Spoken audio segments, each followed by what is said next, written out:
Hello students, next हम discuss करेंगे example number 12। क्या कह रहा है? Insert three numbers between 1 and 256।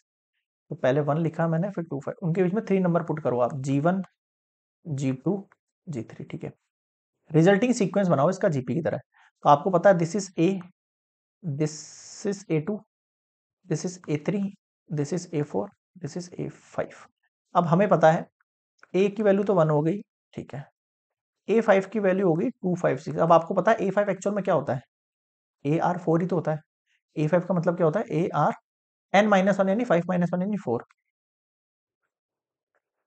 ए का वैल्यू कितना है? 1 इंटू आर की पावर 4। 4 अगर इस पे लग जाएगा तो 256 की पावर 1/4 हो जानी चाहिए, और यहाँ आर बच गया। अब 256 एक्चुअल के अंदर किसकी पावर में लिखूं मैं? 4 आ जाए, किसकी पावर में लिखूंगा? 4 की पावर 4 होती है, वो 256 होता है। तो आर की वैल्यू कितनी हो गई आपके पास? 4 हो गई।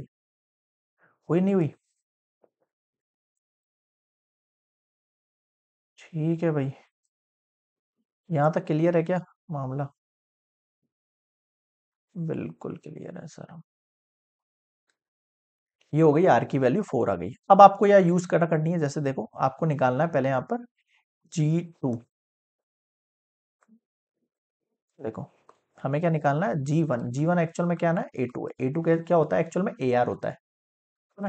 यानी A की वैल्यू तो 1 और R की वैल्यू 4, यानी 4। G2 निकालना है। G2 एक्चुअल में कौन होता है? A3। A3 कौन होता है एक्चुअल में? AR square. A का वैल्यू 1, R का वैल्यू 4 का स्क्वायर, 4 4 जा 16। G3 निकालना है। G3 कौन होता है? A4। A4 कौन होता है? AR क्यूब मल्टीप्लाई R की वैल्यू है 4 का क्यूब, 4 4 जा 16, 64। So resulting sequence is